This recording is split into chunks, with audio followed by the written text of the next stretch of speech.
Hello and welcome back, fragheads and gorgeous people. This is Pondyfragboy, and we are finally here shooting the video with my good friend Ombre from Fluoscents. And today we will be talking about our top 5 designer scents of all time.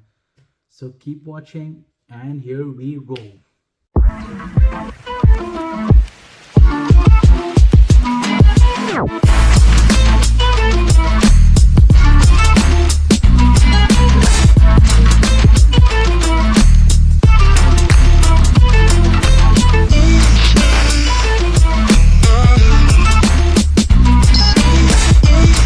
At number 5, we have none other than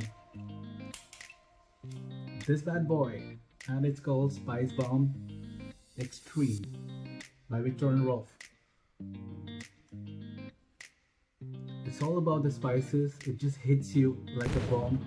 Right up top, creaminess from the vanilla, the booziness from the bourbon whiskey, mixed with spices like cumin, cinnamon. I think there's a bit of saffron in there.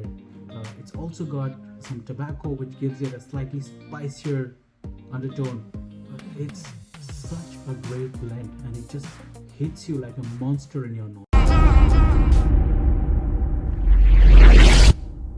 Okay, Pondyfragboy, the 5 most important designer fragrances in my life.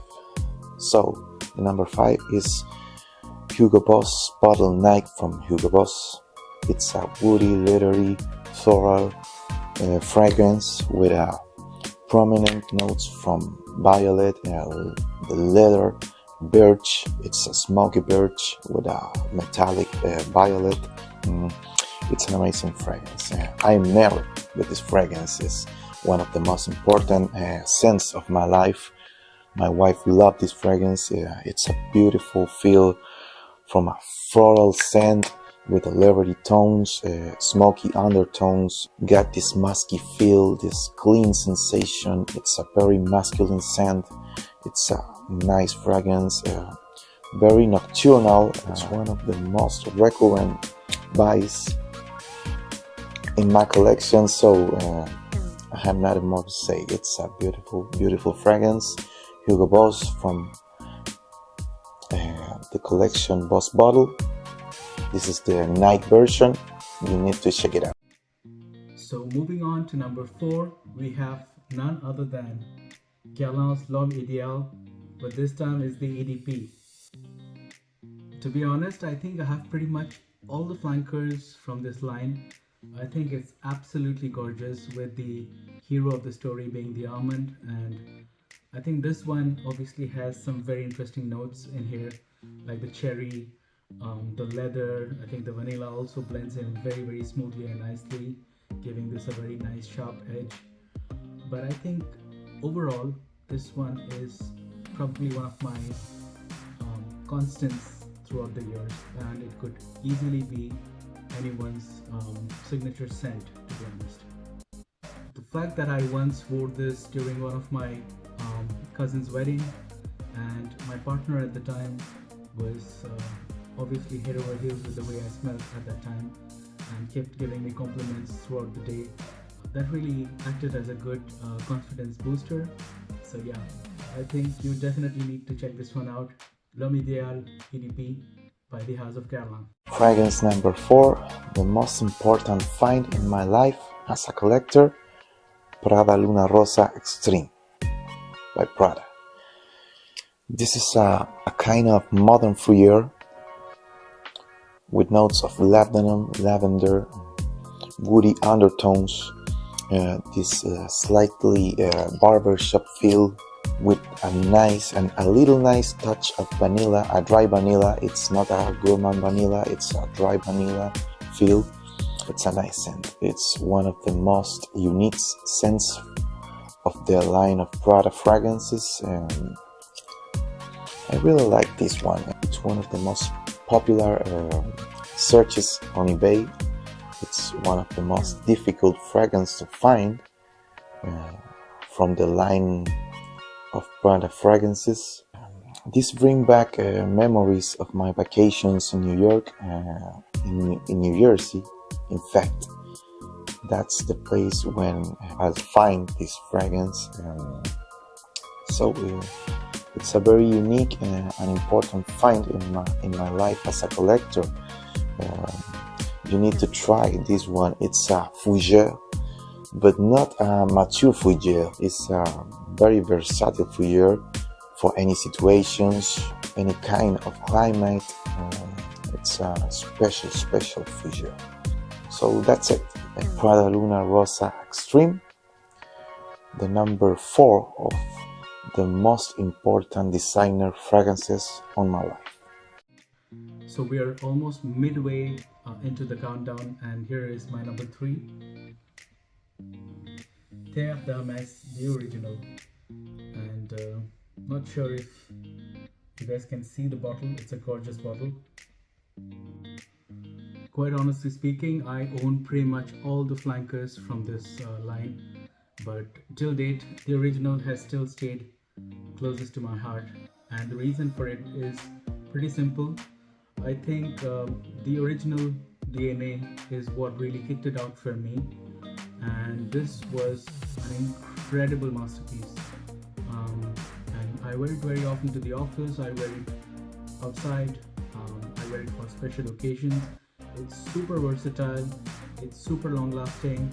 I sometimes use it with a bit of Isoli Super, so molecule of 1, and it really projects like a beast. This for me is the classic example of dirty orange done right.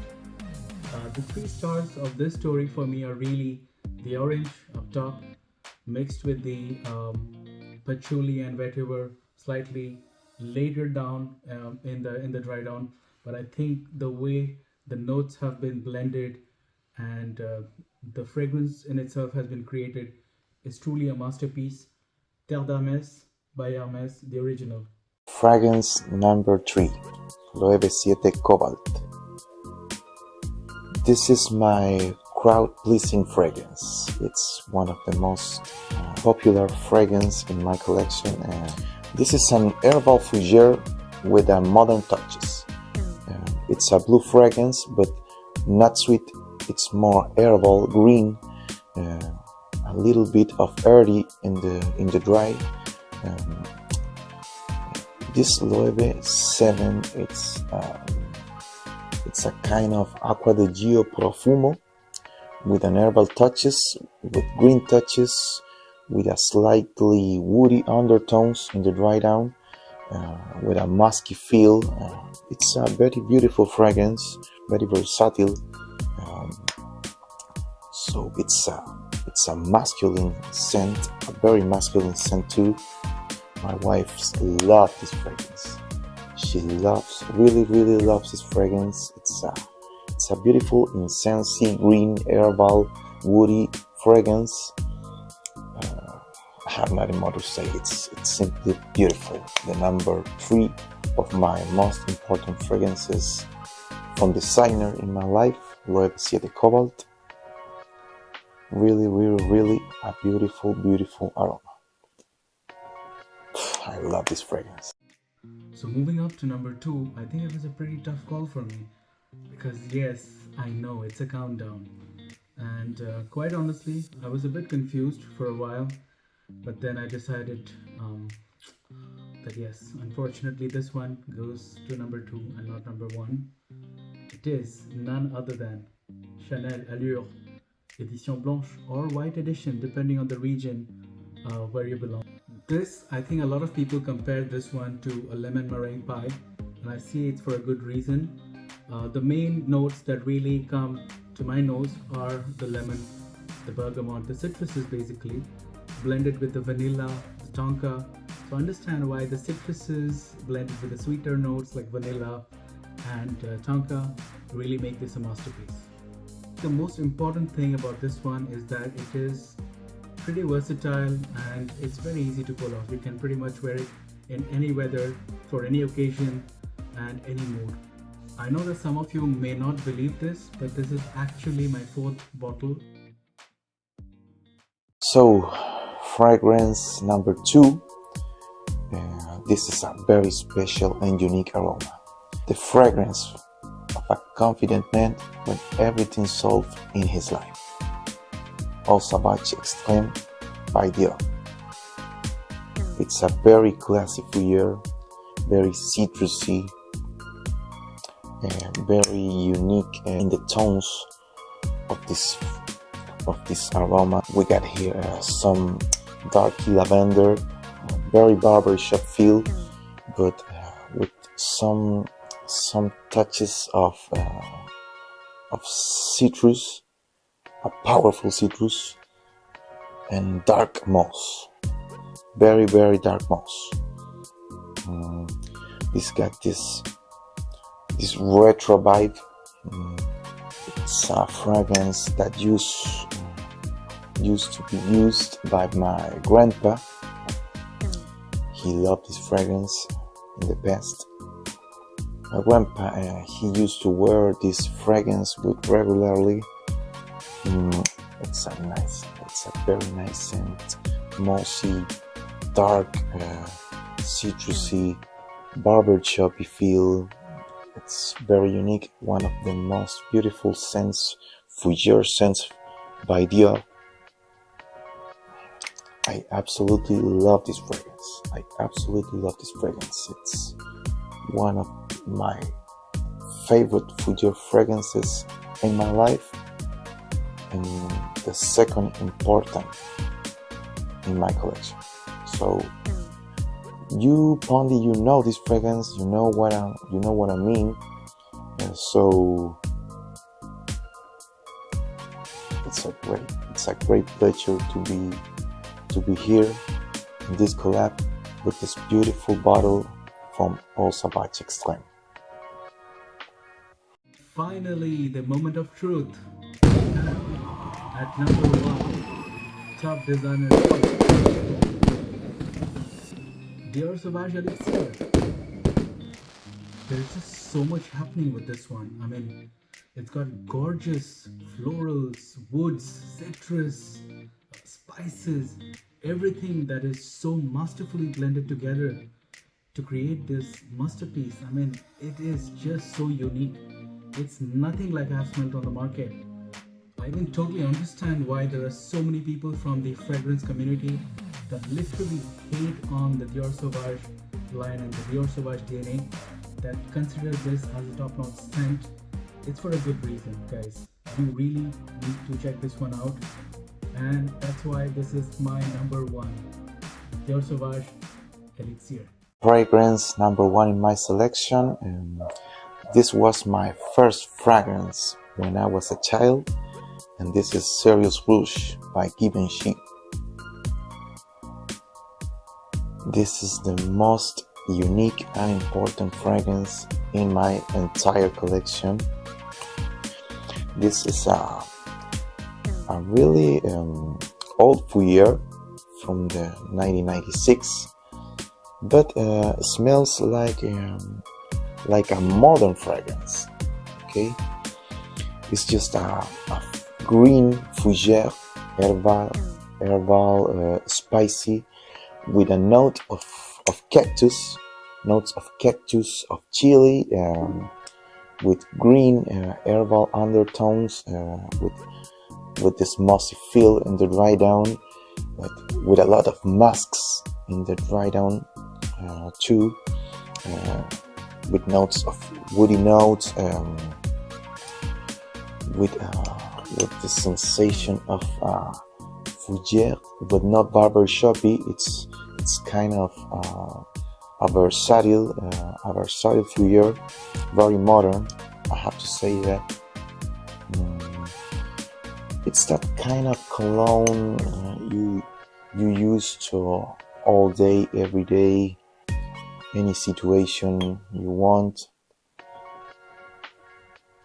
It's really a nice aroma.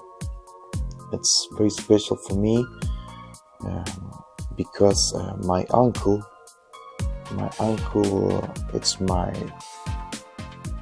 was my pattern figure when I was young, and he used every day this fragrance. He used to be used every day, this fragrance, So for me, it's a very special fragrance. Evokes me. This speaks from my past when I was child, when I was living with my grandpa, with my uncle. So it's a very evocative fragrance to me. A clean, green, herbal, spicy fougere with woody undertones and a musky, clean feel in the dry down. Serious Rouge by Givenchy. This is my number one fragrance, important designer fragrance in my life. And that's it. I hope you like it and see you soon in our next video. Goodbye y saludos desde Chile.